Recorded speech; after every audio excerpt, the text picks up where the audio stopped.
fuck am I watching right now?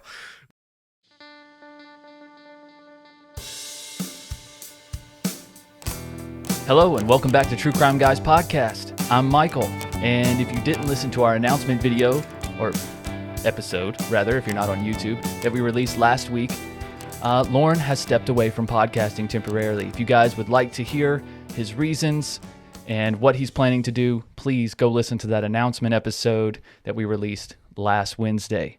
But for now, and for the foreseeable future, I will be joined by my good friend and co-host, Andy. Hi. Andy, say hey to everyone. I did. Do it again, because I already had that phrase planned. Hey. There you go. Perfect. Yeah, do as told. Do as you're told. Shh. That's right. Do as you're told. Get a little spray bottles. Go ahead and start getting me like a cat. Right. Well, if you guys don't know, Andy has been with True Crime Guys Productions for over a year now. He's been writing for Sandu Stories, and we have done, I don't know, probably close to 100 Strange Shorts. Probably now at this point, yeah. I think I joined Strange Shorts almost around like maybe 45 or 50 or something like that. Okay, so we're approaching somewhere around and there. we're right up there in the triple digits now. So right. So it wasn't too big of a stretch to plug Andy in here at True Crime, on the True Crime Guys proper, and we're super excited about it. So, like we said, guys, definitely going to miss Lauren, going to miss his presence, going to miss what he brought to the show, and there'll still be a lot of things I do as host that are just like Lauren did. For instance, the way I started this episode. Welcome back to True Crime Guys Podcast. Well, yeah, it's a staple. I mean, you don't fix if it ain't broken. Right? Right? It's a staple. People expect certain things now. Exactly. So, Andy, do you want to tell a little bit about yourself? Just let people get to know you a little bit before we get started. Don't take too long. We get bad reviews. Yeah, I won't banter too long because we gotta do bantering later. Right. But yeah, guys, I'm Andy. I have been writing with Sandu Stories for a while. I've known Michael since we were both teenagers at this point. Yeah. So we've been friends and very close for years now. I've got 2 kids of my own. I work as well outside, but most of my work is done from home, just like Michael. So I have a lot of free time and actual creativity time that I can get to develop and work with towards you. Perfect. We're going to fill all that up. You're going to fill me up? Yeah. Yay! Yeah. All I had was a croissant today. Fill me up, Michael. You're not going to have time to eat once you get going in here. I don't think I'm going to want to after this. I'm just gonna get down my feelings. Sorry to interrupt. Oh no, that's pretty much the spiel. I mean, I used to be a craft brewer for years. I made a bunch of beer around the Charlotte area. But too bad we're not one of those beer drinking true crime podcasts, because you'd be perfect. I could have told you all the things. I really don't drink beer anymore, which is always funny to people. I didn't really drink that much when I worked in breweries. But yeah, and so I've had my fill of that industry for a while. I need to rest my body. I feel you. I think we got enough people nerding out on beer right now. Yeah, and like I said, it was brutal on my physicality and just the working hours. So yeah, this is a different change of pace for me. That's right. Sit down, rest your bones, work your brain instead. First things first. We're gonna get better chairs. We get me a nice chair. Give me a nice little recliner. What's wrong with this chair? The chair didn't squeak before you sat in it, Andy. That's all I'm saying. I have a history with chairs. We're not gonna get into that. But guys, as Andy alluded to, he's been working on Sandu Stories, and we are both very proud to announce that Sandu Stories is now available on the free platform. If you guys haven't heard the advertisements at the beginning of our episodes that we've been putting in the last few weeks, Sandu Stories is now available wherever you get podcasts. The first episode came out last week on February 7th. February 7th. That's right. You did a great job in the trailer. And the next episode will come out on the 21st, because these episodes are scheduled every other Tuesday. So bi-weekly, every other Tuesday, you will get a brand new Sandu Stories wherever you listen to podcasts. So guys, we'd really appreciate it right off the bat if you go subscribe, tell your friends, leave a rating, leave a review, whatever you can. We appreciate that very much.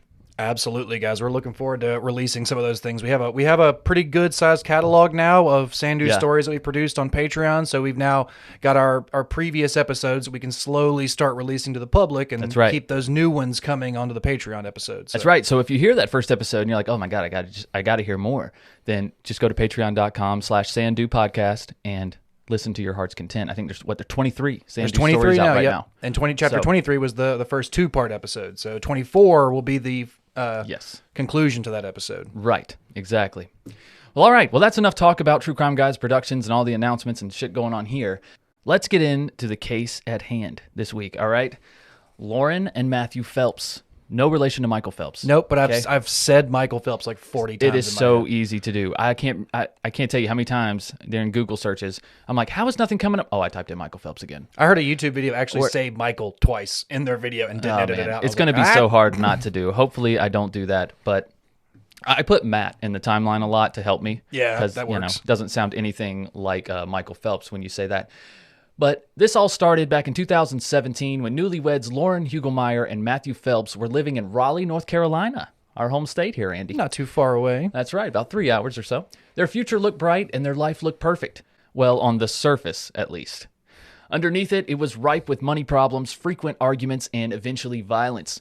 Until one morning, Matthew wakes up to find his wife covered in blood on the floor and the bloody knife in the bed beside him.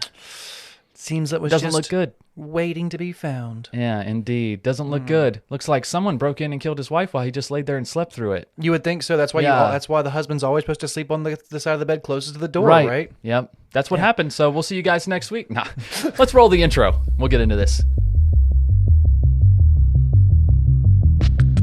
He takes your call, smile and all, as he talks you off the cliff. After work down the corridor, he walks to his car, he smokes a spliff. Watching his co-workers as they go, just your typical American psycho. I had a dream, and then I turn on the lights and she's dead on the floor. Tell me exactly what happened. She sips wine out of a flask, thinking of the one that hurt her. She feels naked without her mask, and the father, he deserted her. She's desperate to let go and become an American psycho.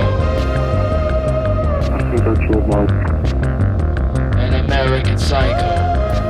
I have blood all over me, and there's a bloody knife on the bed, and I think I did it. Been at the same church for years, the same job even longer. No one cares about his ugly tears, he thinks the solitude makes him stronger. His true potential has yet to show, he'll finally be noticed as an American psycho. I took more medicine than I should have. He'll finally be noticed A lot of times I can't sleep at night. as an American psycho.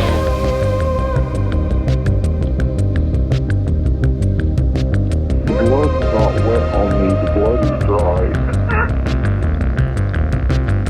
Stares at the same screen for hours, looking for community and love.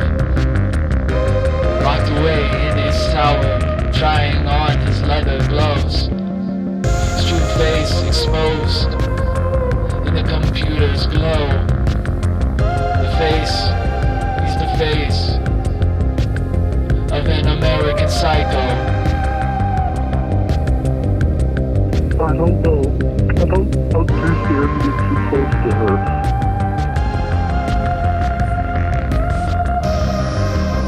I'm so scared. The blood makes her feel alive. She hated how she liked it.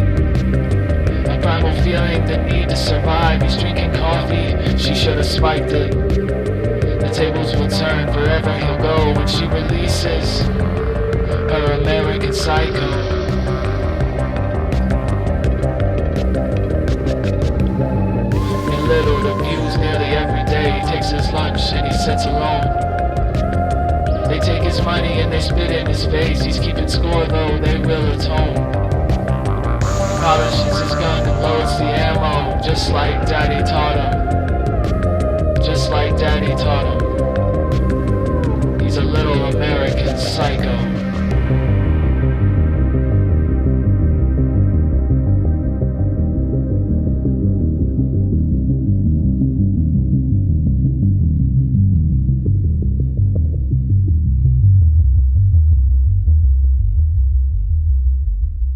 All right.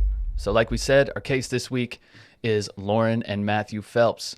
So since obviously Lauren is the victim here, Matthew is still alive. No more spoilers other than that. But let's start with Lauren. Let's start with her life, and then we'll move our way forward. Okay? All right. All right. So Lauren was born June 9th, 1988. She shares a birthday with Johnny Depp, Natalie Portman, and Michael J. Fox. That's probably some of the strongest list of A-listers you've had in a row. Like you didn't even have any black sheep in that list. Nope, no YouTubers, no TikTok stars. Although I had to scroll past quite a few to get to Michael J. Fox, believe it or not. That's Johnny insulting. Depp, Natalie Portman were top 3 everywhere you look. But Michael J. Fox was on down the list. That's insulting. That's quite insulting. Yeah, we need to go back in time and fix that. Back to the Future, man. Come on, man. Get out of here. Disrespectful. But Lauren was born in Los Angeles County, California, and then her family pretty quickly moved to Kentucky. And that is where she met Matthew Phelps for the first time. They were in middle school together. Okay. Little young romance blossoming. No, not really. Oh, okay. No, they didn't really know each other that well in middle school. They were just kind of acquaintances. Just in the same general school or something like that? Just kind of like, I know about you. Oh, yeah, that's Matt. Yeah, they didn't have much contact after middle school either. And we're really not certain that they were even close then. So, like I said. Yeah. But Lauren went on to graduate from Swain County High School and later attended Appalachian State University in Boone, North Carolina. That was my backup choice. That was right. You went to Eastern, right? I went to East Carolina. And I went to Western. We went to opposite sides of the state. Yeah, it's like the Bloods and the Crips. We were just at war all the time. Right. Not really. During our college years. Ironically, Appalachian State is the rival of Western Carolina University, but not really. App State just destroys them in pretty much all athletics. There can only be one king of the mountain. That's right. That's right. And Boone is a really cool place. If you're visiting North Carolina and you like the hippie lifestyle, the outdoors, the hipster style, yeah, Boone, Asheville, it's a cool place to be. Yeah, and if you have a Subaru, they will just give you a parking pass. They will. You can park for free anywhere with a Subaru. They do not care. Even the tow trucks are Subarus. Oh, yeah, well, you got to have all-wheel drive there. I mean, not only do we get quite a bit of snow up there, but it's very mountainous. It is. I love it. There are no flat areas. I love it. So then one day out of nowhere, okay, so Lauren has graduated college, and out of nowhere, this person on Instagram rather, likes all of her photos. Guess who that person is? Regis Philbin. No. Well, close. It's Matthew. Oh, my next guess was James Franco. That would have been more accurate. Okay.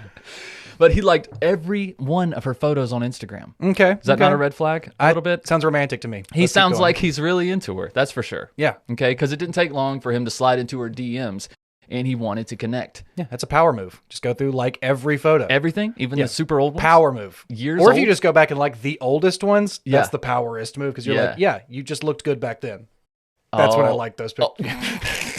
You haven't looked good since then. Well, obviously he thinks she did look good because he wants to reconnect. Oh yeah, he was trying to lay some groundwork, man. Yeah, yeah. And so one thing led to another, and they started texting and eventually started calling on the phone. You know how it goes. Oh, it's getting real serious. They're talking now. Yeah, I mean they're in their late 20s. Yeah, we're acting like they're talking kids. Phrase. I don't know, but I always hated that term. Right, I know, right? We're talking.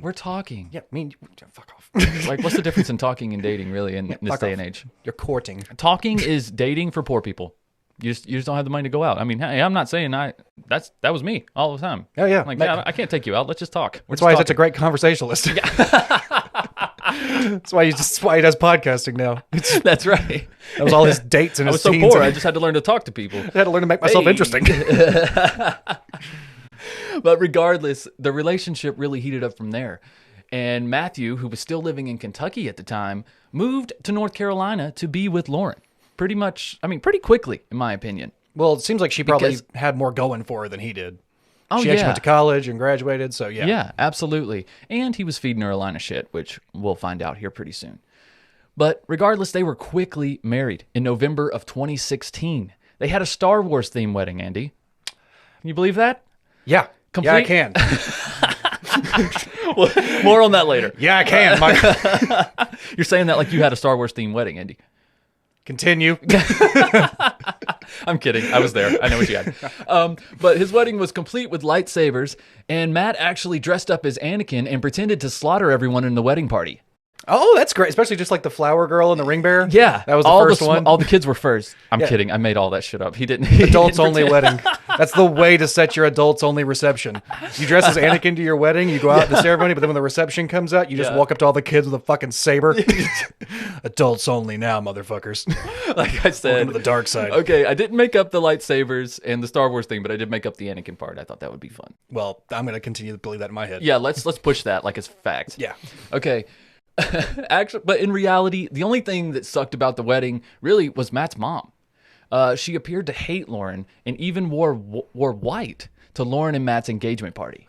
Oh, no, she didn't. I know, right? That's so offensive. Bitch move. Seriously. Like, and obviously they're having a traditional wedding because they're both, devout Christians. So they're having a very traditional style wedding. It's not a wedding where like you're on the beach and you're wearing sandals and khakis. It's like, no, the bride's wearing white. Like, This is you like, don't wear white. If I read correct, Southern Baptists, which is very big around here in our area. So it's like, they were probably going to have a church wedding. This was the engagement party, which was probably at like a fellowship hall or some kind of thing like that. Yeah, this wasn't, we're going down to Longhorns for the engagement. No, this was probably something a little bit more traditional. Yeah, she knew what she was doing, man. Yeah, the mom knew exactly the rules. It's just like, you don't wear white after Labor Day. Yeah. You don't wear it to the bridal party. Right. We'll talk more about Matt's mom coming up, okay? But except for Matt's mom, everything else seemed just peachy for the couple. They had some major interests in common, which we mentioned, Star Wars, and also Harry Potter. Who doesn't love these things, though? It's like, you get in a relationship with somebody, it's like, do you love Star Wars and Harry Potter? It's like, I would say 1 in 3 people are going to say yes. Yeah, if you're the person who says no, you either are like 3 years old and don't know yet. Right. Right. That's the only explanation. Yeah, or you're just, I don't know, terrible people. Right. But aside from these huge fandoms, they also shared a love for Christianity, which we already reiterated. Lauren loved serving in her church, which was Hope Lutheran, and often did whatever she could to be involved in youth groups, and it seemed to be her passion, which lined up quite nicely with Matthew's goals of eventually becoming a pastor. Lauren adored this about him, and she ultimately had dreams of becoming a stay-at-home mom, raising a Christian family. No harm in that there. She also wanted to own a Hallmark store. It's different to be like, I want to own like a craft store or a greeting store or like some kind of like one of those types of stores. Right. But to go specifically, I want to own a Hallmark store. It's like, well, you want to own a franchise? Like you want to just manage a Hallmark store? I guess so. I guess. I mean, that's fine. Or maybe she just thought like, a store like Hallmark, like you say. Maybe I hope that's what you mean. Gifts, Like if you want to open her own business one day or motivational start, like, posters. Yes. Beanie Babies. I don't Office know. decor. What does Hallmark carry these days? Scented candles. Fake flowers? I don't know. Mm-hmm. But anyways, that's what she wanted to do. That was her aspirations. And their social media accounts reflected 2 young lovers who had it all. But that was far from the truth. So here's one instance where things were not so great, okay? All right. 6 months after they were married, the couple traveled back to Kentucky to meet Matt's family. The plan was to have a photo shoot with everyone organized by Matt's mom. So Matt's mom, had planned on the men wearing blue and the women wearing white. But Lauren swore up and down that she was told to wear blue. I read this. Yeah, I read this as well. This is really fucked up. Presumably so she didn't feel like part of the family. According to Lauren's family, this was par for the course in regards to Matt's mom. Apparently, she did a lot of little things like this. This is just one thing that got documented, I guess. A very passive-aggressive mother-in-law. Yeah. The kind of, why didn't you bring a dish? You Right. didn't tell me we were bringing dishes. Well, you should. Yeah, I've been around those people. So, yeah, she was... I think what I read, she was like, she talked to his mom, and she's like, yes, everyone's wearing blue. So she bought blue outfits for both of them, and then she gets there, and she's like, well, only the men are wearing blue. So that's how it went down. You said everyone was wearing blue. Oh, no, that's just the boys. You're supposed to be wearing white. Yeah. So, yeah, it was one of those, like, passive-aggressive power That's messed up. moves. So she literally separated her from all the other women in Matt's family. She's Yeah. already the only member of her family represented there. Yeah. So, yeah, that's awkward. It really baffles me how Matt's mom felt towards Lauren. Like, she should have been grateful, honestly. You would think so. Your son found an amazing person. Someone driven, someone focused, someone smart, kind. You know what I mean? Wanted a family, wanted to take care of him. She should be grateful someone wanted to do this. Someone actually had like motivations in their life that her son could actually get a part of. Because it seemed like, not to spoil too much, but it seemed like Matt didn't have the best like home life. He only had really his mom and like, some stepfathers and stuff. So it's like maybe you get that feeling like his mom didn't want to let him go, like his mom didn't want another woman in his life or something like that. Because it's like I said, I'm not trying to spoil too much, but Matt's father wasn't in the picture. No. He was like the man to his mom to an extent. Exactly. So let's talk a little little bit more about Matthew, okay? At this time exactly, Matt was struggling with holding down a job. Some he'd abruptly quit, and others he was fired from. But at this time, he was working for a lawn care company, and he was spending more money than he brought home. And I mean a lot more money. Yeah. Okay. He was known to spend thousands of dollars at Best Buy on iTunes cards and Xbox subscriptions, forcing Lauren to take extra work. So in addition to her work with a company called Scentsy, you may have... Oh, yeah, the little wax companies? Yeah, it's a multi-level marketing type company like Mary Kay and whatnot. She also worked as an auditor for a Fortune 500 company and part-time as a babysitter. Okay, so if he's cutting grass, like even if you're cutting grass 5 days a week, 60 hours, you're not making enough money on a crew, on a landscape, unless you own the company. Still, I mean, at that point, I don't think you're making still enough money to as much money he was spending. Because two things I did read. I read in the month alone, like during the month of the murder that happened.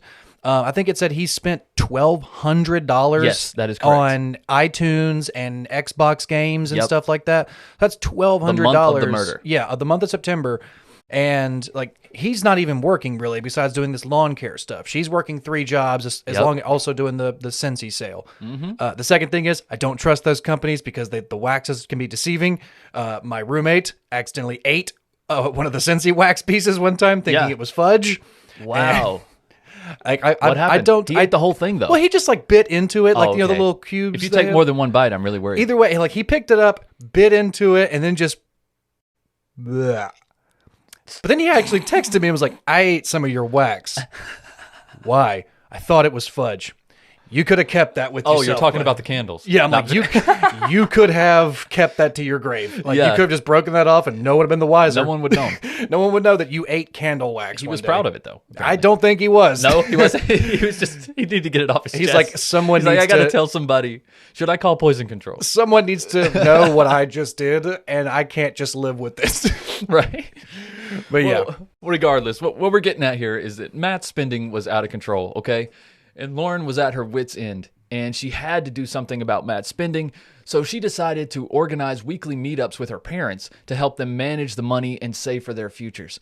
Man, I bet Matt loved that, huh? Well, yeah, I'm sure. Well, I don't think he loved it. They said nobody likes talking money with their in-laws, dude. I don't care who you are. No, they do not. They said he was agreeable to it, but Lauren, like they said, what choice did he have? Yeah, Lauren said she didn't really think he was going to really follow through with it. But apparently, the meetups were more like, "Hey, we're going to do a once a week dinner together, and we're going to have dinner, sit down at home, and then we will discuss budget stuff." Exactly. So it was like, okay, well, I get a free meal out of it, and whatever.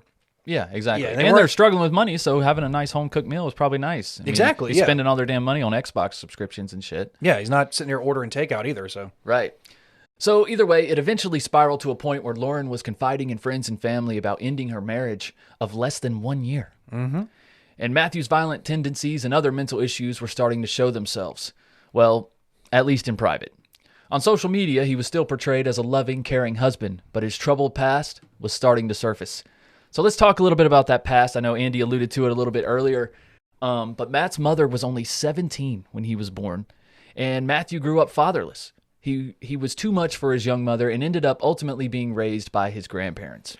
To comment on that, one thing I did kind of look into his mom as well to see if there was any information on her. Yeah. And what I found was that his mom was a unwed teenage mother to two also very religious Southern Baptist people. Okay. Like an older couple, and it was kind of one of those things like, ashamed, you're too young, we'll take care of the baby. Okay. Because like apparently his mom had several men coming in and out of her life, several stepfathers that Matthew never really bonded with. Yeah, there was one he did, but we'll talk about that later. Yeah.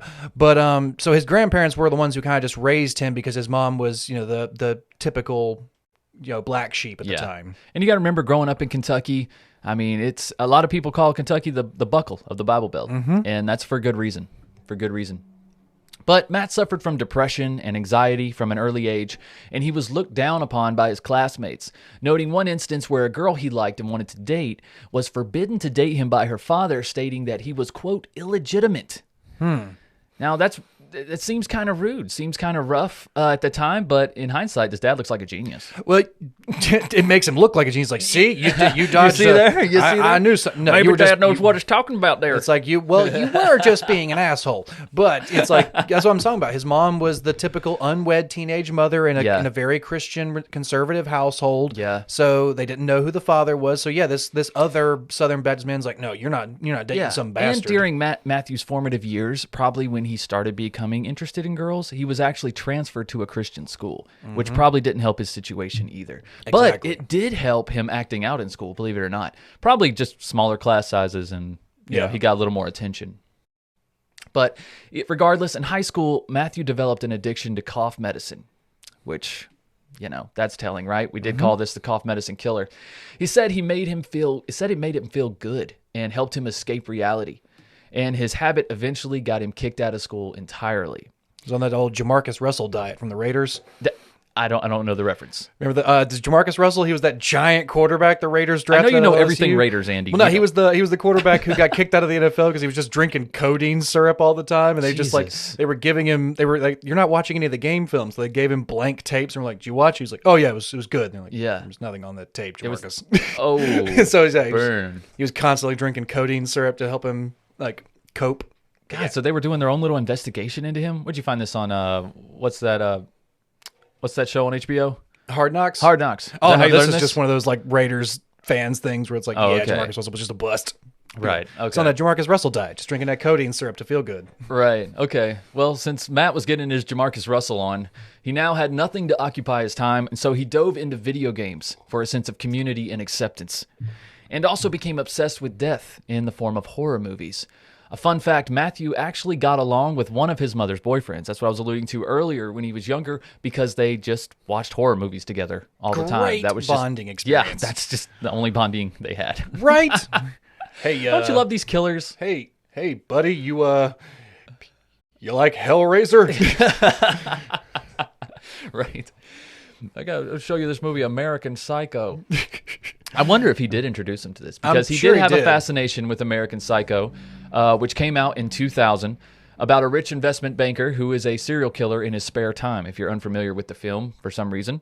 And it was also a book way before then, too. It's been a book throughout since the 80s, I believe, because it's set kind of during the 80s Wall Street boom and stuff. I'd like to get the book. So honestly. It's been a book and kind of in the zeitgeist of serial killer like books and stuff since the 80s. Yeah. So maybe he'd even read the book before the movie came out, too. It's a possibility. It's a possibility. He was quite obsessed with this.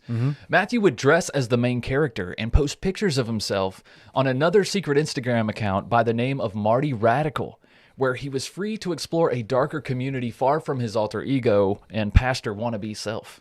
Radical. Yeah. So when you say dressed up as Patrick Bateman, does that just mean he put on a suit? Or was it like the raincoat attire? No. Or was it the naked through the hallway with a chainsaw? Like which dressing up Patrick Bateman are you doing? I think when we say quote unquote dressing up, I think he was putting up pictures that suggested that he was like or wanted to be like the character. Okay, for instance, I think there was even one photo where he deep faked his own face onto the Christian character. Bale. Yes, I could see that. And then there's other photos where he was just wearing a suit and had like fake blood splatter on his face and whatnot, which is, gosh, so dark knowing what his mugshot looks like. But one of his Tumblr posts stated this, and it says, quote, "Ever since I was little, I had some strong activities in my dreams. Nightmares, night terrors, sleepwalking, hallucinations, and controlled dreams have also filled my life so far," end quote. So it kind of seems like he's looking for help or at least community in this sense, on Tumblr as well. So we don't really know how many alternate social media platforms he had. The only ones that I could find were his Instagram account, Marty_Radical. Yeah. I don't know if that's still up. It's not. It's private still. Look for it? Okay. Yeah, it's private. Okay, and then of course his Tumblr account, which I'm not sure. Maybe it was Marty Radical as well. I'm just, what is a controlled dream? I've never heard like that. a lucid dream. Oh, like a lucid. Yeah, I was like, because he says like strong activities in my dreams, nightmares, night terrors, sleepwalking, and controlled dreams. I'm like, I was just confused. I was like, what? Are you just listing this? Are you just finding like, synonyms for the same thing? No, I think he just had lucid dreams. All right. Yeah, I think that's all it is. He also mentioned to his friends that he was curious what it felt like to kill someone. kind of damning. Not something most people talk about. Yeah, you're not coming back to the party after that. No, You're not coming to the next round of disc golf. No, you are not. He also talked of committing suicide and murdering others. Not in that order, of course. But it wouldn't be long before Matthew would take his ideas and put them into action. So let's go back to him and Lauren's relationship. We're going back to 2017. We're jumping back forward to August 31st. The couple was struggling, yes. But Lauren was going on about her day the best way she knew how. Her Cincy business was doing well, and she had taken to Facebook and YouTube to help promote her business. Also, later that night, while Lauren was cooking dinner and talking to her sister, this is a creepy fact that most sources leave out. Mm-hmm. I'm not going to lie. This is so fucking damning. I don't understand why it's not in every single one. I know what you're about to talk about, but like as I've looked at several different sources, and I've only seen this in one. Yeah, I saw this in one source. I was like, that is way more important. Absolutely. And as always, guys, all of our sources are noted below the description. But also later that night, while Lauren was cooking dinner and talking to her sister, a woman showed up at the door named Valerie. Matt answered the door and appeared to know her. It's not clear what they were talking about, but a few seconds later, Matthew called into the kitchen to Lauren, telling her that Valerie needed his help and he was going to go with her for a little while. Lauren's like, what the fuck? Yeah, so while Lauren's cooking dinner, she's actually on the phone with her sister, Beth. That's how we get this testimony. Yeah, because they had been planning a dinner together that night. Yes. She had been cooking for most of the afternoon. Right. And then she's on the phone with her sister while she's cooking the dinner. And Beth is the one that told us this play-by-play here because she can hear it on the other end of the phone. Her Exactly. and Lauren were very close. Lauren was super close with Beth and her children. I think she had 2 nephews that she was super close with. Yeah, Beth was the last one to talk to her alive. Right. So Lauren's in there cooking dinner for him, and then he's at the door saying, I'm going to go out with this girl. And Lauren's like, what the fuck? I'm making you dinner. I got a conflicting report saying that he knew her or she was a friend or it was like an ex-coworker. It was like an ex-coworker or something like that. I don't know how he knew her. Because I saw one story that said like she was like talking him into going to sell some stuff, or like he was going to go ride with her on some sales calls or something for like a different business. So yeah, it was in the evening around dinner time. Yeah, it didn't make any real sense because then followed up by what he says later on. I don't know if you have this in the thing where like she called him later on or texted him, and said like, "Are you coming home?" And he said, "No, you can eat without me. I'm having too much fun." Yeah. So it's like, his exact text was, "Go ahead and have dinner without me. I'm having too much fun with her." Yeah, exactly. So it's like, I don't think you were going out on sales calls. I don't think you were going for a job interview or anything like that. This was you were going out with a girl. Right. So naturally, Lauren is furious. She's shocked at what she's reading. So she texts her sister immediately. She says, "It's over. I'm done with him." Apparently, Matt may have been trying to even the score, though, as he thought Lauren had a crush on this guy from their church named David. Now, nothing had occurred between the two that we know of. But it was also around this time that he told her that he'd been hurt before his wife cheated on him. His first wife cheated on him. Yeah. Okay, so he's saying now that he was married before and this is what happened. Mm-hmm. Okay, his wife cheated on him and he left her. That's something too about bullshit. That's a very big bullshit story. But like one big thing about his first wife that we failed to mention earlier when they were talking is that he kind of left out the notion that he had been married before when he was talking to Lauren, when he was kind of like trying to woo her. Yeah. And then like they were sitting around like with her family doing game night or something one night, and it came out that he had been married before. Yep. And everybody in her family was like, "How old are you? And you've already had a failed marriage." And Yeah, they questioned him about it, and he was just like super standoffish, like very vague, wouldn't give them any information. And of course, saying she left him and hurt him and stuff. Yeah, that was, I don't know if he even said that. No, that's just that's what he ended up saying. Like that was his. That's reasoning. What he ended up telling Lauren when she's upset about him leaving with another woman. That too, yeah. And they're not even a year into their marriage. Like, this is insane. Yeah, I couldn't remember if he told them like at that night that was what happened. Like, it was like, I got left, I got cheated. I know he did later on tell Lauren that. Yeah, but I couldn't remember if he told the family that night. Like, oh yeah, she messed around, she hurt me and left. I couldn't remember if he told her that or not. But the reality of it was, regardless, Brooke, Matt's ex-wife, was actually interviewed in multiple documentaries, and she said that Matthew was abusive, financially irresponsible, and actually cheated on her multiple times. Mm-hmm. So, and then also got violent with her, which we'll talk about later. So, That was on August 31st. The very next day, on September 1st, is when tragedy finally struck. Matthew made a call to 911, panicked and distraught, describing the horrific scene that he woke up to. Now, before we play this clip, I want to clarify that the voices have been altered by law enforcement. It is common practice in North Carolina to disguise the voices of 911 callers, so both the dispatcher and Matthew do not sound like this, but it's still very easy to understand what's being said. And one thing what Michael was saying when he said the very next day, it's not like the whole next day. It's 1 o'clock in the morning. 1 o'clock in the morning. It's just after midnight. Yeah, it's technically the next day, but so you're talking hours later. Yeah, really. like I think Matt, I think somewhere like she said she went to bed around 10, and the phone call at 911 you're about to hear happens at like 1:09 a.m. Yep. So it's not many hours later. It's in the early hours of the morning. That's right. So Andy, go ahead and play the clip. 911, what's the address of your emergency? Patuxent Drive. Okay, just repeat that address to make sure we have it right. Patuxent Drive, Raleigh, North Carolina. Okay, and what is your first and last name? Phone number you calling from? Phone number? Yes, sir. Tell me exactly what happened. I think I killed my... What do you mean by that? What happened? I had a dream, and then I turn on the lights and she's dead on the floor. How? I have blood all over me, and there's a bloody knife on the bed, and I think I did it. Yeah, very controlled dream. Okay. Alright, stay on the phone with me. I'm getting our ambulance, okay? I can't believe this. I can't believe this. When did you wake up to find this? I don't even know what time it is.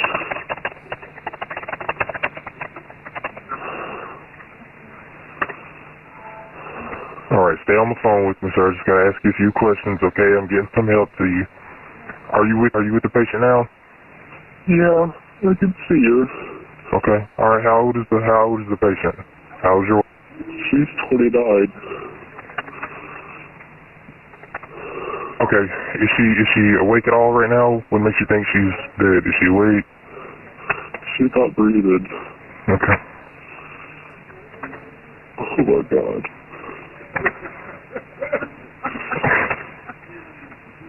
Okay, do you think she is beyond any help? I don't know. I'm too scared to get too close to her. Okay, just stay on the phone with me, sir. I'm here with you. I'm here with you. I'm so scared.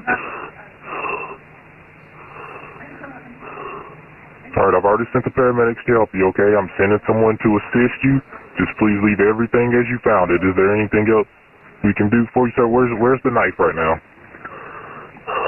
The knife's on the bed. I'm not next to it, so I don't have a weapon on me or anything like that.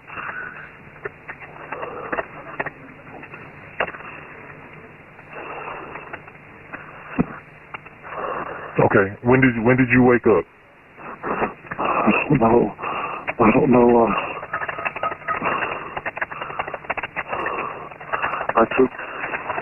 I took more medicine than I should have. What medicine did you take? I took course eating, cough and cold, course eating, HPT, cough and cold, because I know it can make you feel good, so a lot of times I can't sleep at night. Okay. I took some. Very specific on the brand. Everything. What are you sure it's not breathing? She's not moving. Oh my God. Okay, I'm gonna stay here with you, okay? Let's at least see if she's breathing, okay? I'm so all right, by her. Can you see her from where you're at? Yeah, it's so bad. There's so much blood.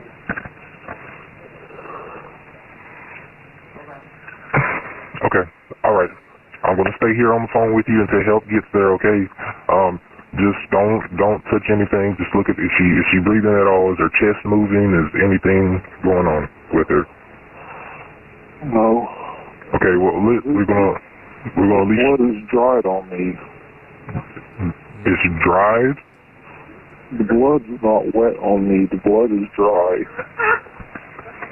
That's telling. I don't know what oh my God. Yeah, that's All right, well, damning at least, evidence. we're going to at least try to help her, okay? All right, just give me this. All right, I've already sent the paramedics to help you. Just stand on. I'm going to tell you exactly what to do next, okay? Are you right by her? Oh my God. I mean, I can see her, but oh my God. Stay with me, sir. I know this is upsetting, but we were going to try to do as much for her as you can. If you're not sure that she's gone, we're going to try to help her, okay? So just listen carefully. Just listen, okay, sir? Or just look at her right now. Tell me what you see. Is the chest moving? Is she breathing? Anything at all? No, she's not moving at all.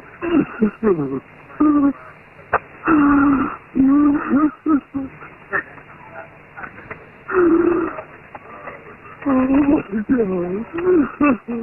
That's also very damning as well, considering how they find her. Yeah, it is. No, he didn't deserve this. Why? I understand, sir. I understand, but right now we just want to make sure we're doing as much as possible. Is there anyone else at all in the home with you, or is it just you and her? No, it's just me and her. Where are you in the house? Where are you in the house, sir? I'm in the back of the house. There's a light on it.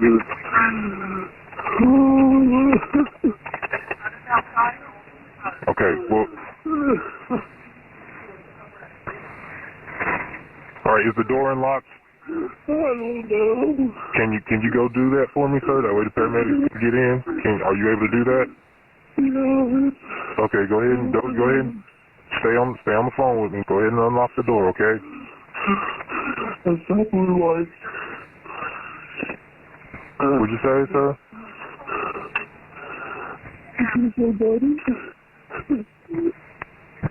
Go ahead and unlock the door. Let me know when she's done that, okay? Let me know when the door's unlocked.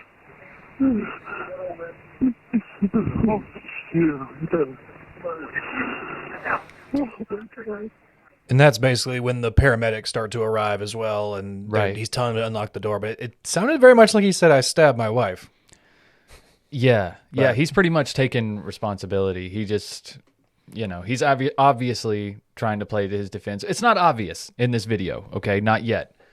But I think it will become clear. So basically, he wakes up from a dream to find his wife in this condition.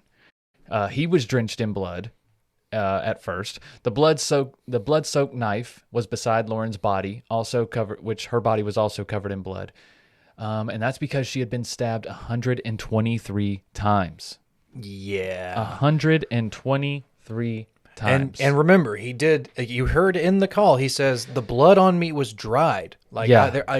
the blood on me was dried. It wasn't wet. Right. So he would have been 123 times. You would probably think you'd probably be pretty bloody after 123 stab wounds. And probably exhausted. He probably went right back to sleep. You would think. I mean, if he's drinking all this cough medicine as well, right? Yeah, that very specifically branded cough medicine that he Yeah. had sitting on the table waiting. Right. Yeah. Yeah, point to that. That's what did it. But regardless, paramedics found her on the floor, as Matthew had described, in the fetal position with clumps of his hair in her hands. See, I heard the opposite. That's contradicting right there. I saw that it was her own hair. It was not. Because like they said, they found her in the fetal position, like Yep. just curled up. So that's another thing. It's like, how are you even seeing her chest move, Matt? Because like when they found her, she was curled up in a ball, Yeah. like up against the Well, he corner said of that the he bed. couldn't see her chest move in the Yeah, the well, that's what call. he's saying. He's like, I can't. It's not moving. Her chest isn't moving. Yeah. And I'm like, well, Matt, we've seen some of the things. She's in a ball by the bed, like Right. just in the fetal position. So I don't know where he was looking from, but yeah, you couldn't see from a distance whether her chest was moving at all. And now, I'm not putting you down for finding that about her having her own hair in her hands, because that is very popular if you look online. But according to the autopsy and the coroner report, the hair in her hand was tested. It was all Matt's. Damn. Okay. All of it. It was all defense wounds. Yeah, I know about. I read about a bunch about the defensive wounds and stuff as well. But yeah. And that's one thing to remember, that 123 stab wounds, most of those were defensive wounds. Oh, definitely. I think she had one really deep one in her back, and I think her throat ended up being cut as well. Yeah. But the 123, those were just all over her arms and her chest and her back. We're going to break those hands. down too. It is. Yeah, we're going to break those down. Very bloody.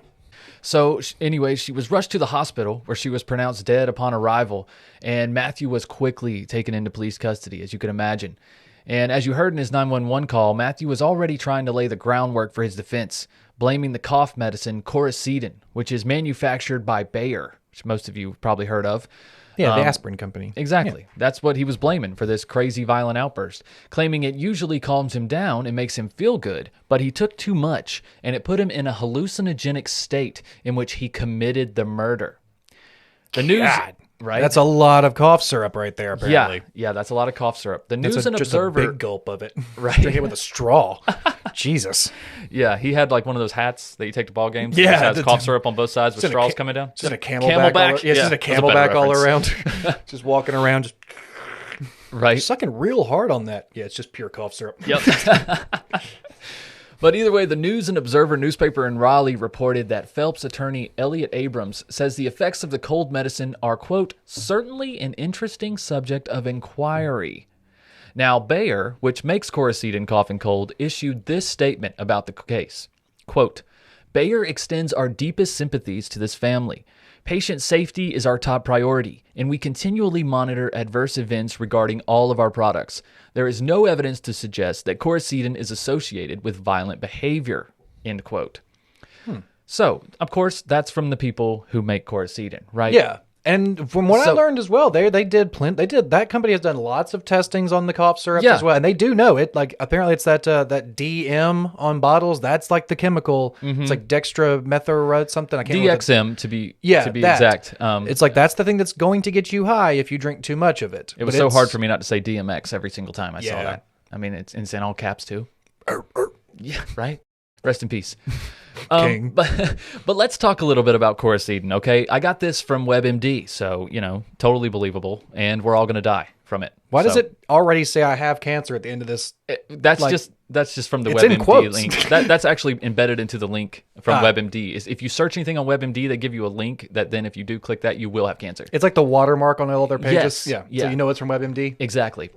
So, but Stephanie Ferrari, a clinical professor at the University of North Carolina in Chapel Hill, says Coracetin is considered safe and effective when taken at recommended doses. But, she adds, even at that amount, patients will often be warned of possible side effects. She says, we usually recommend to be careful if you drive because you know it will affect your brain even at the recommended doses, Ferry says. 1 tablet of Coracetin HPB cough and cold contains 30 milligrams of DXM. That's the chemical we were talking about earlier. The recommended daily dosage is no more than 4 tablets or 120 milligrams of DXM. That's for a whole day. Well, they're just not wanting you to have too much fun, but yeah. Yeah. No, obviously not. Ferrari says the medicine slows down breathing and suppresses the cough reflex in the brain. Like most medications, it just turns off signals in your brain. It's not really helping you, which can make people feel drowsy or dizzy at regular doses and euphoric or high if they abuse or misuse it. But here's a fun fact for you. Your tolerance is not affected by abusing DXM. So if 1 bottle of Coracetin cough syrup just makes you hallucinate, makes you go off the wall if you drink the whole thing, every day you drink that, it will have that same effect. Your tolerance will not grow. I can see why this stuff gets very easily abused and why they have to lock up all the Sudafed all the time now. Can you imagine if their tolerance did go up? Good God, oh my God. We wouldn't be able to keep that shit on the shelf. No, it's already behind the little, glass cages and shit everywhere, or behind the counter most of the time. Right. And as we know, the drug is often abused, particularly by teens, and that can trigger psychotic behavior in rare cases, Ferrari says. And NFL quarterbacks. and NFL quarterbacks, at least for the Raiders. The medicine is sold under street names like Poor Man's PCP or Red Devils and Skittles. Skittles, my favorite. Consumer health, not my favorite candy. I don't like Skittles. I'm just saying that's my favorite name for this. I didn't know PCP was a rich man's drug. I've never seen any billionaires doing PCP. So I'm not sure what the poor man's PCP is. It's cough syrup. I guess. Didn't know that was a high quality rich man drug, but okay. Well, you learn something new every day. Apparently. Andy. We can't all afford PCP like you, Andy. Apparently. I'm only getting the low grade stuff.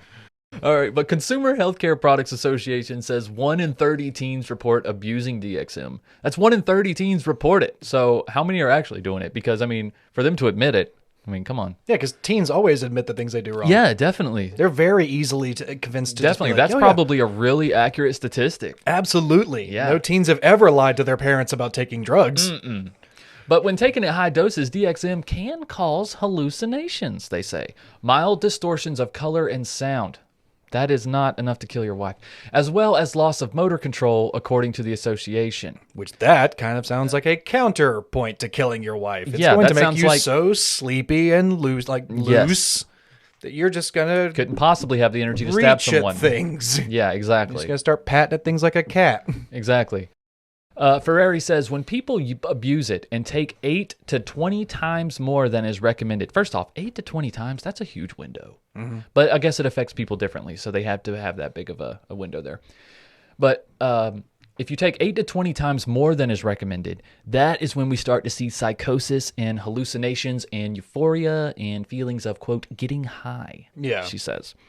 And a 2013 study reports on a 40-year-old man hospitalized for acute psychosis after he was found acting bizarrely at a supermarket.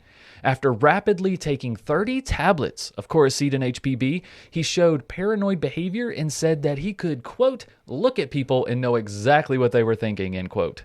Yeah, they're all looking at you going, what the fuck? That is what paranoia is, my friend. Everybody was thinking the same thing. Yeah. Where are your pants and what the fuck? It wasn't hard to think what everyone was thinking. They just watched you Pez dispense 30 Coracetin tablets or whatever. Right. You just loaded that in like a fucking mag. Just Right. They know exactly what you're thinking. speed loaded some cough syrup tabs. Right. But this man in particular was paranoid, Andy. Understatement of the year.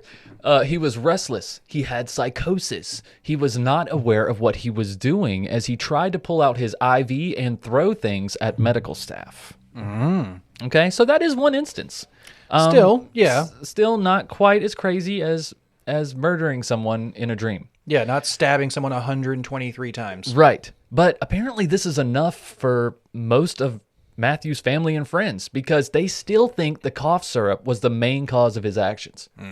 One friend said that she would trust Matthew around her kids right now. Right now. Well, I wouldn't trust you around those kids, but okay. Yeah, right. I don't trust your judgment anymore. I don't trust you as a parent now. Right. I wouldn't trust you around mine. Right. But in my opinion, the Matthew that they have in their minds does not line up with the one in the mugshot. It doesn't. Well, you blood also have to- speckled on his face mugshot. You also have to think this guy was also having a secret Instagram account, a secret Tumblr account where he was posting all this dark shit that he wasn't sharing with his friends and stuff like that. That's right. We have one friend who literally was so freaked out by one of the things he sent her at one point that she was like, I need to take a break from being his friend. Yeah. Like, so yeah, this guy, like the things he did share that were dark, people didn't like. Right. So yeah, he's not sharing all of his problems with all of his church friends and things like that. They were trying to put on this, we're a really good Christian couple. Absolutely. We're very Christ-minded and we're doing very well together. That was the image they were trying to put up. And Matthew did graduate eventually from seminary, which if you guys aren't familiar, that's basically Bible college. Yeah, that's pastor school. It's pastor school, pretty much.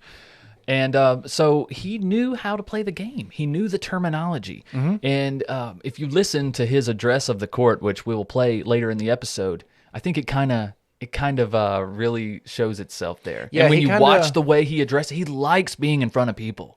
He has that like almost pastoral, like the way he's speaking. He uses very biblical words. He's very, I'm a monster. I should be amongst the wretched. And also, like, before he starts reading, the way he just scans the crowd and he's looking at every single person there, it's like, I just can't imagine what's going through his mind. But you can tell that he's eating up the attention, honestly. Probably. He really is.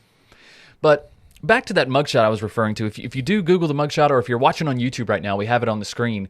But those little specks on his face are actually dried blood that he was unable to get off in the shower. That's right, because he cleaned himself up. He actually showered and changed clothes before calling 911 to help Lauren. Right? That's the first thing you do when you accidentally kill your wife. You're like, well, if I'm gonna have company coming over, I need to look my best. Yeah, and some people might think that you're trying to hide something, though, Andy. Yeah, you would think. What do you think? Maybe you might think you might be feeling some regret, and you're like, maybe I can get all this off. Shit, I can't. I guess I better confess. I don't think that was it at all. I think he was just trying to fool people. He was trying to, hide the whole instance of what he did. That's one of my theories, at least, with this whole case, is because they did, like Michael said, they did find that he did shower and change clothes in the bathroom. And the only reason they found that out is because they did go in there afterwards and do a luminol test in the bathroom. Yes. And find all that blood. So that was my theory, is like maybe he killed her and then thought maybe he could wash everything off and get completely clean. Yeah. But he couldn't, so he had to come up with the cough syrup. That was just my theory. I'm not trying to spoil too many things, but it's like, you find all the blood and clothes and stuff. He clearly tried to clean himself up in some way or some form or another. And this is clearly damning evidence. Yeah. And what it led to was a much deeper investigation. It led to multiple search warrants, and it came out later through family members and the police later confirming this with their bank records, that the couple was having a lot of financial issues, a lot of money problems. When they first got together, Lauren had over $10,000 in her savings. Yeah, that's good for a young girl right out of college. Absolutely. And he deplenished that in no time. They were down to under $1,000 at this time. And that's under 10 months of marriage, something like that? Yeah. And so Lauren had taken drastic measures right before the murder to ensure that Matthew was cut off. And not only from the money, she was seeking a divorce, as we have already alluded to. This was confirmed by text that the couple had sent each other in the days leading up to the murder. Everything they owned was searched, including both of their vehicles, a 2014 Ford Fusion and a 2017 Mitsubishi Outlander, also their townhome, and of course, their phones. And remember, that was also Lauren's townhome that he then moved into. That's correct. So she already owned that. She already had her own place, her own house. She was very well established and was doing pretty fine on her own. Yeah. And this guy seemed to have found a way to, weasel his way in there. Yeah, he did. He knew what he was doing. Mm-hmm. He was using somebody. Police also uncovered the fact that Matthew was previously married and had apparently abused his first wife to the point of her leaving him. Shocking. In particular, when he pulled her down the hallway by her hair. According to local authorities. This was Brooke, who was interviewed in a lot of the documentaries. Yeah, according to police reports and local authorities in Kentucky, he pulled her down the hallway by her hair, and she was like, fuck this. Yeah, that's the woman who clearly hurt him very badly and left him because she was cheating on him. Exactly. Yeah. So if you're Matthew or his attorney, obviously you don't want this previous marriage coming out in court. And you don't want the ex-wife taking the stand or anything. No, this does not look great in court. So Matt's lawyer spun this story another way. He claimed that Matthew's wife left him for another man that she met on a mission trip. And now heartbroken, he couldn't handle Lauren leaving him too, so he snapped. Or some bullshit. Yeah. Snapped and stabbed her 123 times. Like I referred to earlier, some cuts as deep as 4 inches. Mm-hmm. Okay, he stabbed her 44 times in the head and neck alone. 44. 24 in the torso, 17 times in her right arm, and 38 times in her left arm. And you can think, if he's over top of her, right, and he's right-handed, a lot of those wounds are going to go to the left arm because she's going to have that up trying to block that knife. You know what I'm saying? So that would explain why so many times in the left arm. 38. Those were almost all defensive wounds. Yeah. I'm imagining. And she also got clumps of his hair out at the same time. Yeah. And one thing to remember that just how violent that 123 times is, the 44 in the head and neck and stuff, those were after the arms and torso. You're trying she's to blocking mutilate all of that. Yeah. And basically, some of the medical experts came out and said that even if he had just slit her throat to start, she still would have bled out over a period of like a few minutes. And this all took place in the matter of like a minute or so. Like this stabbing, just an aggressive flurry of stabs.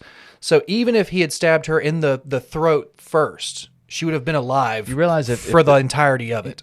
You know that for sure, that the whole stabbings took place in under a minute? It seems like that was if that's the case, he stabbed her 2 times a second, over 2 times a second. Yeah, they're also referring to, when they say stab wounds, let's clarify a little bit. Stab wounds, they are also referring to as, those are also just cuts, those are nicks, those are any blade wounds. Right, not every Yeah, so it's not like a permanent or like a puncture or a stab, so it's cuts everywhere, but like the one thing that I heard that it said that the attack probably took place in a span about a minute or so, like, because she didn't have too much of a fight to put up once he got a knife to her right there in the bedroom.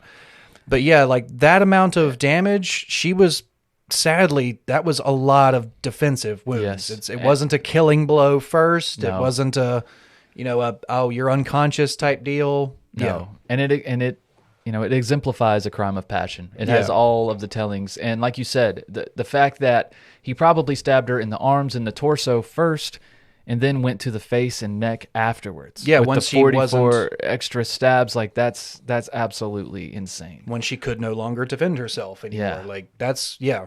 And 123 stabs, you just don't quote unquote snap for that long. You know what I'm saying? It just doesn't. I don't know. I know you say it takes place in under a minute, but still, because a minute is a long time. I did read that. I think one of the medical examiners or some report said that none of the wounds were post-mortem. So like that was a kind of a defining factor of how long the attack took. Yes, it was like the blood was still pumping during all of the wounds. So right. But ultimately, Lauren's death was labeled a homicide by multiple sharp force injuries. And only 4 days after the murder, Matthew was already in court for the proceedings, facing a first-degree murder charge where he could get the death penalty or at least life. Matthew appeared dazed and distant. It's a good way to be when you just ruined your life. Yeah. There's videos on YouTube depicting this scene. It's not the ones where he has long hair, looking like a caveman with the beard. It's actually, if you look up the videos and the scenes where he is wearing the orange and white striped clothes, he still has the shorter cut hair. It's basically like his arraignment. Yes, that was his arraignment. Those were his early court sessions.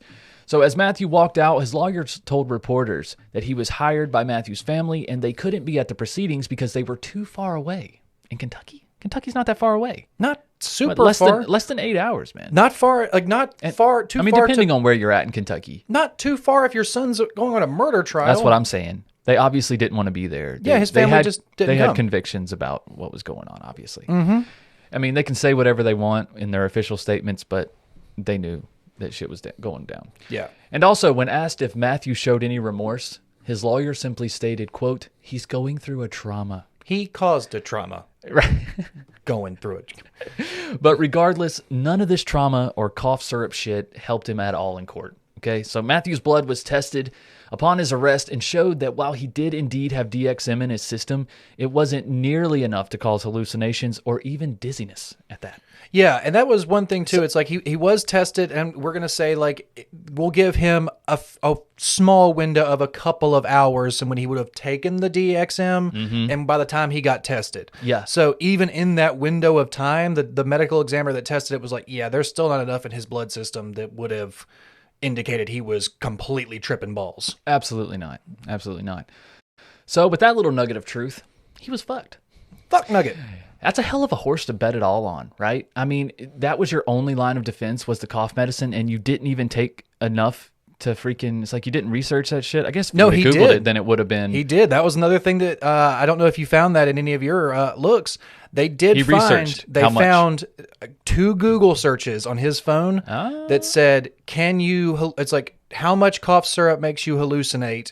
Or like, Okay. and how much, or can you hallucinate on this cough medicine? Oh, And then one of the reasons that the cops were so kind of angled towards like this is probably not right. When they came into the house, like I said, the body, she was up against the bed in a fetal position with the knife on the bed, but the cough syrup and the bottle and the cup seemed to be very like neatly placed, like on display, like on the counter. Like, look, there it is right Like there. There's the medicine I like, took. oh no, that's what I took. That's what did it. Yeah. And it was just very neatly placed right there. Like it was just waiting for them to be found. Yeah. So yeah, they were very confused, or not really confused, but very concerned when they see these different Google searches on his phones. Yeah. And then you see the open bottle sitting right there with not enough gone to make you do this. Yeah. Right on, Andy. You're earning your pay already. Yay! Glad to have you here, Patty. I do things. And I helped. So regardless of all that, on Friday, October 5th, 2018, Matthew pleaded guilty to first-degree murder, which forever negates the cough medicine defense because he basically, through this plea, he admits premeditation. So if he ever gets an appeal, which he never will, hopefully, there is no reason to appeal this case. He can't even use this defense. So like if a study comes out later saying that cough medicine and the amount that was found in his system did cause someone to hallucinate or whatever, too bad. Yep. Sorry, you don't get use this grandfathered anymore. You basically said no, it wasn't the cough medicine. There were too many other factors that led to me doing this. There Right. was so much evidence. Yeah. Which There I was- agree with. 100%. Yeah. This was not just you drank too much cough medicine one night and had a violent outburst, because there was he didn't have a violent past of like trauma like that. It's like, I'm not saying that. He I'm did talking have a about, violent past. I'm talking about this wasn't like a man with like PTSD, like a Oh, no, veteran no, who no. came back from combat and was having very. Well, don't negate anyone's trauma, Andy. You No, don't know I'm what not. he went through. I'm not negating any of that. I'm just saying, like, from what he has presented us, Yeah. the things that, like, he started taking cough syrup in high school because he was living with his grandparents in Mm-hmm. what seemed like a pretty good conservative Christian home where he was sent to a private Christian school. Right. And yes, there may have been trauma in his life as well, but he, like, even the things he was talking about, I was taking this stuff and I hallucinated and got so violent. Like, dude, you didn't have the kind of like violence throughout your life that just caused you to just, Wolverine Yeah. out every time you had some, lapse in judgment. Right. So yes, you did have an abusive past with your ex-wife. That is 100% fair. Yeah. But it's like, And other than that, I don't know there's if not. cough medicine was even involved in that one. Yeah, and you're not looking You at a never guy who's said it like was. you're not looking at somebody who has like a violent job or like a cage fighter, or it's like you're not talking about somebody who is like a naturally violent person all the time. Right, He was right. putting on a pretty much a front for everybody. Absolutely. But yeah, so I don't know. It's just my little opinion on it, but Yeah. And he continued to put on this front, really, in front of everyone. There was 50 people from Hope Lutheran Church, where him and Lauren attended, and they were there in support of Lauren, obviously, not him, and matching T-shirts. I think their shirt said, like, Lauren is a light, or the light. I think it was Lauren's Light or something. Lauren's Yeah. Light. That's it. But in front of all of those people, as we were referring to earlier, he stood up, surveyed the crowd, and then began to give his, what would you call it, Andy? Not a confession, but I guess his reasoning, His remorse. his remorse, Yeah, his his- last statement. Yeah. So here's what Matthew had to say in front of his family and friends and church family. I am sorry that I took away Lauren's life, a life that was deeply connected to so many people. Her family, her friends, her church, her co-workers, and especially her nephews. And though I am the very least of these, I took her away from myself. This was a senseless, mindless act, and I regret every step that led me in that direction. Lauren was loving, caring, giving, hardworking, smart, fun, fashionable, and loyal. She was a daughter, a sister, a friend, a leader, a teacher, an aunt. I consider my own life worth nothing in the shadow of the tragedy weighing over my mind and on the hearts of so many people in this room today. I feel like a monster, one of the wretched, a part of the darkness we don't speak of. That darkness consumed me until I was blind to the path I had taken and deaf to my own cries for help. That darkness caused me to do the unimaginable, to take a life that was not mine to take. No length of time will ease my inner sorrow or relieve me of the memory of such a godless act as my hands, which I thought incapable of doing, have committed. And I will have to live the rest of my life with these hands as a constant reminder. I hope my life will be an example of the consequences for those who think that drinking, drugs, and carelessness will only affect themselves and no one else. Be not deceived. God is not mocked. For whatsoever a man soweth, that shall he also reap. Because I now know the implications of my actions reach far more people than I realized, the people who were the most important in my life. And I am sorry. I am sorry to all those people.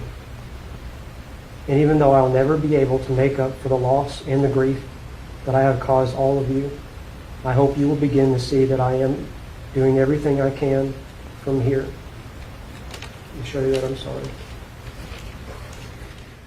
Thank you, sir. All right. Yeah, the video that we pulled that clip from is a nearly 4-hour court proceeding where for over 3 hours of it, Lauren's family and friends tell the court what Lauren meant to them. And they give Matt like the last 2 minutes, which is what you heard there. Yeah. Which is honestly too much. Like, who really needs to hear it? It just sounded like a bunch of bullshit. It sounded Just like kind of rambling there, trying to make himself seem it's a more bunch pitiful. of filler telling all, oh, she was a daughter. She was like, yeah, we know. Yeah. The people here know. Okay. You're all scrawny with your fucking Manson arms and big old fucking wild ass hair now. Yeah. It looks like he's trying to make himself look more defenseless or something. Yeah, exactly. So with this plea deal, he basically just avoided the death penalty and received life without the possibility of parole. Lauren's father stated in court, quote, "How could you do this to us? We treated you like a son." He actually stood up and screamed this across the courtroom. And like we said, it can all be found in the court video, which is linked below. And Lauren's mother said the way that Lauren died plays in her mind over and over again, and that Matthew should be afraid of prison, but he should fear separation from God even more. I disagree. I think prison's going to be shit. Yeah, I think prison's going to be awful for him. Yeah, I hope it is. Those scrawny arms, yeah. Yeah, he should definitely fear prison a lot. It doesn't look like he's been hitting the weight yard very much. No. I mean, he hasn't even been there yet, so. He's been in holding for a while, at least. Yeah, that's true. I guess he should have got some push-ups in, get that body weight shit, and get some dips on that bed, man. Somebody needs to get this boy that Charles Bronson book. Me and Lauren talked about it one time. We were like, I think it was a just the banter question. Somebody asked, what would you guys do if you were convicted of a crime you didn't do and sentenced to prison? I'd be like, I'd immediately start working out. Just fucking Bronson dips and that's just fucking wherever I can get steroids. Just call up all of my friends that can get shit and just. I need help. Join a gang. I'm trying to be as big as possible. But just to add insult to injury, Lauren's family had been planning a trip to Disney World with the whole family, including Matt, douche. And the travel package came in the mail the day she was murdered. You can't make this shit up, dude. Dude, another thing about that Disney trip, too, which is so shitty, is that they were planning this family Disney trip. Her sister, Beth, the one who was on the phone the whole time, right? Beth had already paid for this trip on her credit card. Lauren was then putting away cash from her jobs and paychecks to pay her sister back for this trip. Yeah. Unbeknownst to her, because like you said, she cut off Matt from her cards. Unbeknownst to her, he was stealing that cash out of her little savings box or whatever and spending it on his Xbox and Best Buy shit. He found any savings that she had, any finances that she had, she couldn't hide it from him at that time. Yeah. That's why divorce felt like the only option for her. Yeah. It's like he's ruining my life. He's ruining my future. Like, this was 10 months of marriage. This was not even a full year together. They had met in middle school and then got married after some Instagram talking and a little bit of courtship. Yeah. God, it's like a Duggar. Yeah, it's pretty crazy. But Lauren's family did still go on the vacation, though. They said that that's what Lauren would have wanted. And I agree. Yeah. I mean, and what better to get your mind off of such a horrible tragedy? You know what I'm saying? Like, these people need a little bit of a distraction at this point. I feel like Disney probably would have done something for them, too. If you get down there and Disney knows that you're down there, I'm sure Disney would have been you think? I feel I don't know if like you want that attention. I don't feel like they would have given you. I feel like they would have just given you a few extra things, like giving you some extra passes, giving you some meal cards. Like that's one of those things like Disney is very good about. Like if that would have known, like one time I was at Disney, I had like an uncomfortable incident. Not even uncomfortable. I just got too close to Mickey Mouse and they told me to move. And Heather Walters' wife complained to Disney Parks and Management, and I got free rides. Oh, wow. So yeah, they're very generous. Yeah.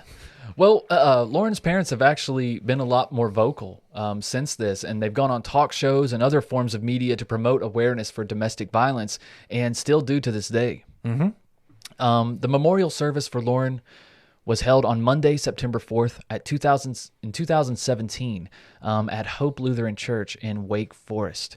And if that church sounds familiar, that's the church that Matthew and her got married in less than a year before. Yep, that was the church she had been a member of. Came full circle. Most of her entire life. Yeah. But one good thing about this is Lauren's obituary was completely free of any and all evidence that she and Matthew were even together. She was addressed by her maiden name, Hugelmaier, and no Phelps were mucking up the place whatsoever, man, which is good because, she tried to escape this marriage in life and was unable to, but at least in death, her parents gave her. He doesn't still get to have it. Exactly. There was no mention of her of how she died or who she was married to, and like I said, they even used her maiden name. So just don't mention him at all. And I think that's the best thing they could have done. For her obituary, honestly. yes. I read another article where they were. I think it was actually an article from like the Southern Baptist News or something like that. Which you know what that's probably like. But it was a lot of the article was like kind of giving a lot of praise to both of them, saying, Matt was this great guy. He was going to be a pastor. He was all these different things. And then just because he got into this rough lifestyle that these drugs made him kill his wife. And I was Hold on. There was another obituary, another article written after her death, though? It wasn't an obituary. It was just like a But still an article after her death. Yeah. It was something along the lines of like the Southern Baptist News or something like that. Or one of those Southern Baptist websites. Yeah. And they were basically, it wasn't victim blaming or giving too much praise to him, but they were just like, this lovely couple had a tragedy strike them when the husband got involved in drugs. And it's like, nah. Yeah. Yeah. A lot of people like to twist it like that. Well, people who are strong in the faith, people who are devout Christians, they don't want to believe that people in their churches, people in their congregations, people in their families are capable of this. No, they don't, especially not. Like, you're supposed to be the light. You're supposed to be the salt of the earth. Mm-hmm. And you're going complete opposite. Like he said, the darkness inside that they don't speak of. And that's part of the problem, I think, is not giving these people the outlet to speak about these dark thoughts that they have and making them feel like they're weird, like they're the only ones that ever have them. You know what I'm saying? Like, and I'm not giving him an excuse by any means. Like I said, this man had a violent past. He had a terrible upbringing. He just all the sources were there. There was no excuse for this. It's not a cough medicine kill. He knew what he was doing. He showered after. I got no sympathy for him. He needed help a long time ago. He should have gotten mental health help years before. And this took place in 2018, man. There's plenty of places, or 2017. There's plenty of places to get mental health. It's not Michael and I, we both grew up in the Southern Baptist area and the Bible Belt of this country and stuff. So we do know that, like, yes, these churches can be kind of sometimes controlling, and they don't really push for mental health care. They more or less just pray your problems away, give it all to God, and give it to God. Yeah, and it doesn't all. Sometimes you need medication. Yeah, it's sometimes it's a chemical imbalance. Sometimes you can't pray the crazy away. Yeah, like you really do have to go to a doctor and be like, hey, I'm having some really dark, scary thoughts. Yep. And I probably need to not talk to God about these, but yeah, exactly. Well, you can't pray the scary away, and you don't have to pray the smell away with Oh My Gaia. Pray the stank away. You don't have to pray the stank away, Andy. Let all the stank out. You can just use Oh My Gaia. I got a jar with me here. If you're watching on the YouTube video, this is a jar of Sailor. One of my favorite scents, my wife's favorite scent. I think that's probably why it's my favorite scent, because it makes me think of her. Sailor? Sailor, yes. A very nice scent. Open that up, Andy. Have you a whiff? Have you a whiff of that? That's right. That's Sailor. Andy, did you just eat that? You can eat it. That tastes like a sailor. Yeah. Very, You can... salty, very, very seaworthy. Yeah. I'm gonna get gangrene. All the years me and Lauren have talked about how you can eat Oh My Gaia, and Andy does it on his first episode. I'm gonna get scurvy after that. There you go. Yeah, that tastes like a pirate. You will not. You will get nothing from that. It's fine. Tastes like a sailor. Your tongue probably smells amazing. I'll check it later. I'm gonna burp. It's gonna smell amazing. Did you just burp? That was lovely. Can I do this ad? Anyways, if you guys don't know what Oh My Gaia is, if this is your first episode ever listening to True Crime Guys, first off, welcome. But Oh My Gaia is an innovative, all-natural deodorant, fragrance, and beard oil company specializing in paraben and aluminum-free products. Their innovative line of deodorants inhibit the growth of odor-causing bacteria while still maintaining effectiveness. And at Oh My Gaia, like I said, they use only all-natural, paraben, and aluminum-free organic ingredients, so you can even eat it if you want to. Highly don't recommend. What do you think, Andy? I don't recommend it. I don't recommend eating it. No, but there are a ton of scents to choose from, though, and some of them do smell quite tasty. They might some of those might taste better than Sailor. Vanilla? Cherry almond? Huh? Uh-huh. What about pear? pear, lemongrass. I'm so glad I didn't bring Dreamsicle out here. You probably would have ate the whole jar. Give me a spoon. It smells amazing, and they come with these little popsicle sticks as well. Yeah, like the little ice cream spoons. That's how you can stir up your natural deodorant if it starts to settle or whatever. Some people use it for application. Yeah, you can just scoop that up and spread it like butter. I just go the old 2 fingers. And you just lick your fingers when you're done. That's right. And we also have our own scent, True Crime Pine. I wish I had a jar with me out here in the studio, but you can check it out at ohmygaia.com. True Crime Pine has our old school podcast logo on it with mugshots of myself and Lauren, actually. And because you're True Crime Guys listeners, you can use the code word CREEPER for 15% off your order. That's CREEPER for 15% off your order at shop_ohmygaia on Instagram or on ohmygaia.com. Okay, guys, you will not regret it. Again, use code word CREEPER for 15% off. And guys, I get to do my first ad read for the company as well, because we're also going to talk about our another sponsor for this show is Tonic CBD. Tonic CBD. This right here is the Tonic Chill Here, I'll tincture. model it for you while you want read to hold it it up there for us? Yeah. It is true. Not all CBD products are created equal, from how the hemp is grown and processed to how it's formulated and derived into your body or delivered into your body. However you want to put that stuff in your body, you can just get it in there, okay? Get it in there. You just get it, whatever orifice you want to put it in there, get it in there. That's why Tonic's products really stand out with original formulas using CBD adaptogens, herbs, and superfoods. Nailed it. And has been working to deliver the most effective, intentional, and sustainable products possible. Yeah. Good. Can you eat it? Because I ate the other stuff. You eat that can one? absolutely eat Well, I ate the other That's one. the idea. With the tincture, you put these under your tongue, hold it for about 30 seconds, about a milliliter. And you just wash that bad boy down. How much is that? I'm American. How much is a milliliter? I don't know. European measurements? It's like I don't know. It's like a vial. It's marked on the freaking. It's like a thimble. It's marked on the thing, Andy. But they also have pre-rolls. These are CBD pre-rolls. So you'll be getting crazy, peeps. This isn't a THC. Yeah, if you ever see Michael smoking on one of the YouTube videos, it's pure CBD. Always. One of those pure CBD pre-rolls. But here is a pre-roll pack from Tonic, which is pretty cool. Also, very cool little metal case. And then there is a, what do you call this? What do you call these square things? A UPC or something? QR code. QR code. There we go. There's a QR code on the back. Scan that bad boy with your phone. It'll tell you where it's at, where it's from, all that good stuff.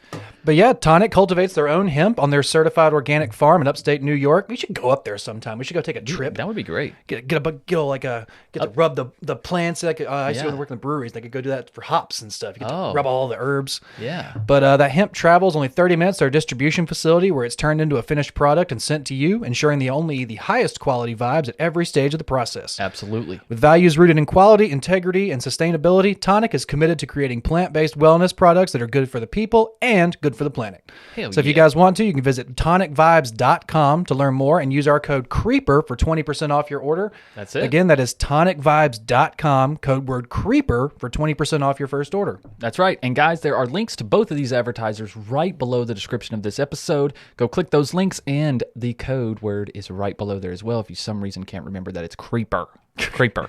Always. Just think about yourself. You're a creeper. You're a creeper. You're listening to this, you're creeping. Listen, you creep. That's right. But if you guys want to continue to get your creep on, check out patreon.com/truecrimeguys, where for just $5 a month, less than a Starbucks coffee, honestly, you can get access to everything we make on True Crime Guys Productions.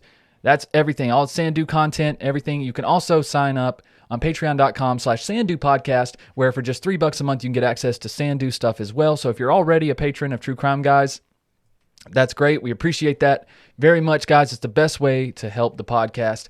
Also, go leave a review or rate wherever you listen, whether it be Spotify, iTunes, Apple Podcast, wherever that is. And also, go subscribe on YouTube. Right, Andy? Also, yes, go we subscribe are on YouTube right now, live. Hopefully, they're going to start getting some more camera angles in here so you can get all different looks at our beautiful faces and stuff. Yeah, this is the early stages of our new setup. Obviously, me and Lauren had to do a Zoom setup, which I hated. I hated doing that, but, the options are limited when you're recording across the country. But now that me and Andy are in studio together, there's a lot more possibilities for video work and whatnot. So might even get a green screen or something, so you can just have whatever behind us. Yeah, we'll just have pictures popping up maybe behind us or between us or something like that. Who knows? Just be on Pandora like Avatar. Yeah. We're doing this show live from the apocalypse. We'll have one of those screensavers where a box just bounces around. Oh, you'll distract the viewers too much. You just want it to hit right in the corner. What the fuck was he talking about? Like on The Office. Yeah. I lost track. I zoned out for 20 minutes. A goddamn screensaver in the background. It's mesmerizing. But guys, also remember to go check out Sandu Stories on our free platform channel now. It came out all wherever podcasts come out, Spotify, Apple, Stitcher, podcast apps, whatever you want to use. Yep. Sandu Stories is out there. The first episode has dropped. Please go listen to it, rate it, leave us a review if you can. But we will release that next one next Tuesday on February the 21st. 21st. Yes. Also, if you are using a podcast app and you're like, Sandu Stories isn't on here, please shoot me an email at truecrimeguys, truecrimeguys@gmail or Sandu podcast at gmail, either one. Let us know. Let us know what platform you're using, what app you're using, because not all apps are linked to major distributors like iTunes, for instance. Most of your small apps like was it Parcast or Podcast Addict, things like that, they are fed from the iTunes engine. So you will have the music there, but there are some smaller podcast apps that you have to submit to individually. So if you are on one of those apps, please let me know, and I will get the podcast on there. All right? Sounds good to me. I think that's it. I think you did a really good job, Michael. Well, thanks. I think you did great too, man. Yay! I'm going to go wash my mouth out. Yeah. Maybe next time don't lick the deodorant. But other than that, I think you did great. You got to give them what they want. I don't know who wants that. All right, guys. Didn't. Well, we'll see you next week. Me and Andy will be back again for another Freeloader ep. All right. Until then, you guys keep creeping. Be strange.